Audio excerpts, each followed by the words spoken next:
Good afternoon, everyone. In today's session of refraction of light, we are going to discuss one very important concept that is called real depth and apparent depth. That is going to be the concept for today's discussion. So basically, what's happening is that uh, there is a ray of light. It is starting from the point O. Okay, there's a ray of light. It's starting from the point O. So point O is in a denser medium, and this is a rarer medium over here. So ray of light is starting from O, then it is hitting the boundary at a place B. Okay, the ray is starting from O and it is hitting the boundary at B. After that, the light is undergoing refraction. Then, if you trace the ray back, it appears to be coming from I. So the ray is actually coming from O, but if you trace it back, it appears to be coming from I. Now, I is the object and O is the actual object and I is from where it appears to be coming. So we say that O is the image, like it appears to be coming from I. So what we will say over here is that we are at liberty to choose any kind of incident ray and correspondingly we will get the refracted ray. So what we will say over here is that the straight normal from O is OA. So what we will say over here is that let us assume that A and B are very close to each other. That means the angle of incidence and angle of refraction both are very small. So that is a reasonable assumption. We can assume like that. So once again we will say like this, that the OA is the normal through O and A and B are very close to each other. That means the angle of incidence, angle of refraction are extremely small. So this is the ray OB. After refraction it goes away like this. So angle of refraction is R, angle of incidence is I. Now you trace the refracted ray back. So if this is I, then alternate to that this is also I. And the thing is, angle of refraction is R. So basically this angle is also R, right? Because these two are corresponding angles, so they are equal, and these two are alternate angles, so they are equal. So if this is I, this is also I because they are alternate, and if this is R, this is also R because they are corresponding. So first of all, let us try to calculate what is sin I. So sin I is perpendicular by hypotenuse. So sin I is AB by OB. That is, I am talking about triangle OAB. Then let us see what is sin R. So sin R is AB by IB. Again perpendicular by hypotenuse, AB by IB. Now sin I divided by sin R, if you do, then that means you are dividing this ratio by this ratio. So when you divide these two ratios, AB will get cut. After that you will get IB by OB. As I had told you at the very start, that we will assume that the points A and B are very close to each other. So if the points A and B are very close to each other, then IB is almost equal to IA and OB is almost equal to OA. So because of the fact that A and B are very close, so IB is nearly IA and OB is nearly OA. Now sin I by sin R, remember that in most of the cases we want the refractive index of the denser medium. So we want the refractive index of the denser medium with respect to the rarer. So sin I by sin R will be the reciprocal of that. So sin I by sin R will be the reciprocal of the refractive index. So it is 1 by mu. Now IB, we can almost say it is equal to IA, and OB, we can almost say it is equal to OA. So therefore IA by OA, it will become apparent depth by real depth. So 1 by refractive index is apparent depth by real depth. So in conclusion we can say that refractive index, by the way, this is a Greek symbol which is literally pronounced as mu, M-E-W, mu. So it is written, you imagine you are writing a U but just drag one portion of the U, so that is called mu. So mu is equal to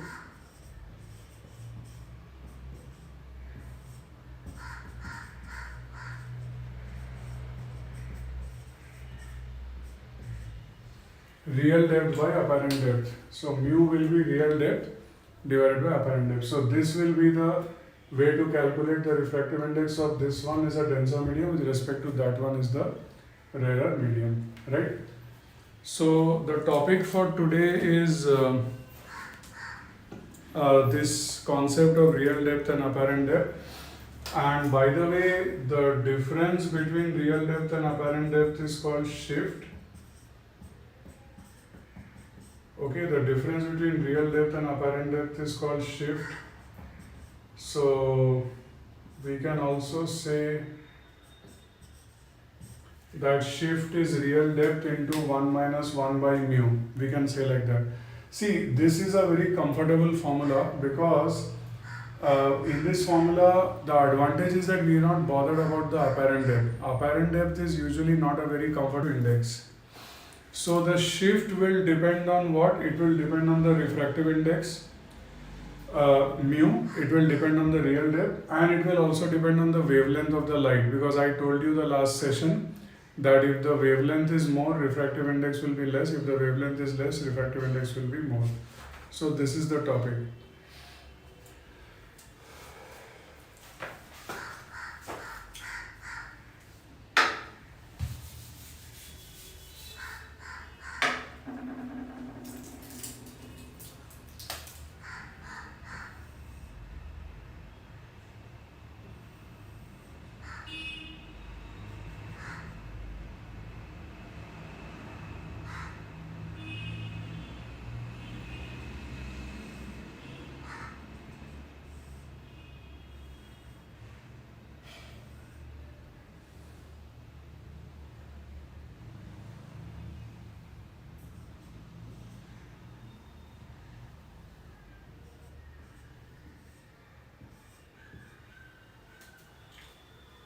Okay, now suppose there is a stick, just one application I am discussing with you. Suppose there is a stick, it is partially inside water. So this part of the stick is inside the water. This part of the stick is outside the water. So there is a part of the stick which is inside the water. So this is the part of the stick which is inside the water. If you consider these two rays, so after refraction they are going out. So these are the two rays after refraction, they are going out, this is the observer. If you produce these two rays back, they are appearing to come from a point over here, right? So from the base, so the person who is watching the stick, he will feel actually is, its actual depth is from here to here, but when this person is looking, he will think the actual depth of the stick is from here to here. So this is a practical demonstration of this phenomenon, that real depth and apparent depth are not the same. It depends on the perception of the observer, whether he is looking from rarer to denser or denser to rarer.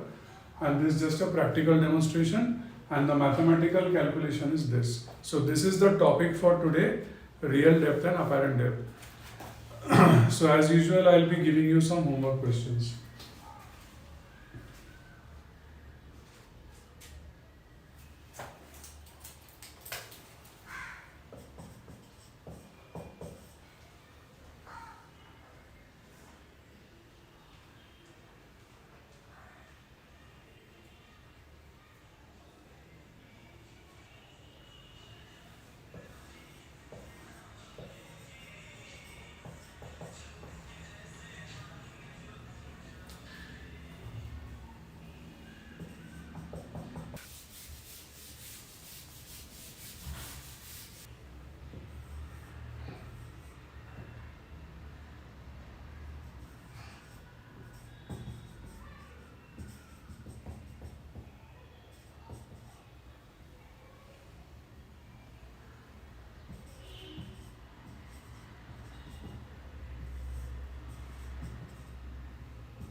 Okay.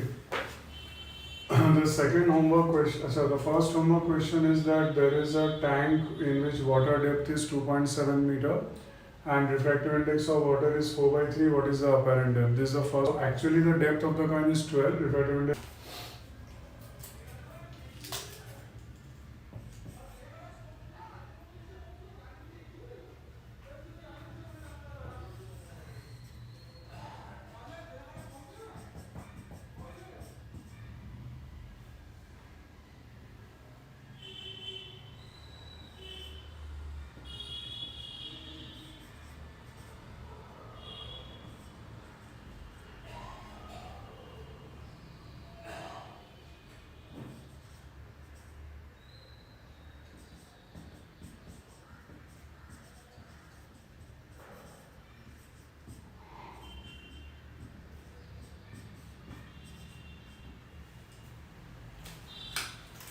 Question number 3. There is a coin at the bottom of a glass block. Okay, at the bottom of a glass block there is a coin, and the coin appears to be raised by 7 millimeter, and the refractive index of the glass block is 3 by 2. So the question is that what is the thickness of the glass block? How much is it? Okay. So there is a coin at the bottom. It is raised by 7 millimeter. Refractive index is 3 by 2. What is the thickness of the glass block? This is the third homework question.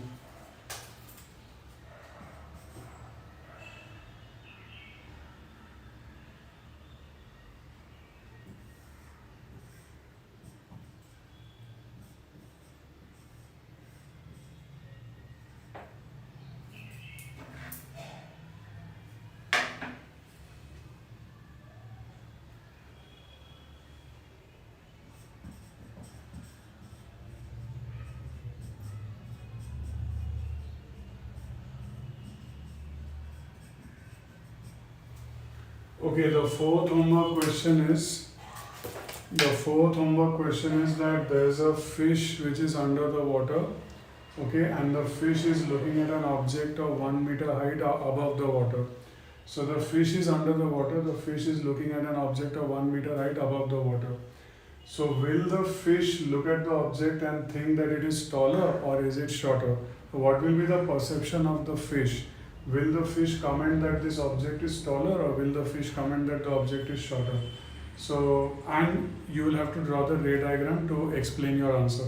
For example, if you feel that the fish will look at the object and it will appear taller, then you must support your answer with a ray diagram. If you feel that the object will appear shorter, you must support it with a ray diagram. So these are the 4 homework questions based on real depth and apparent depth. And the homework you will have to submit it by 9 p.m. tomorrow, that is 9 p.m. Tuesday. Thanks a lot. I'll end the session now.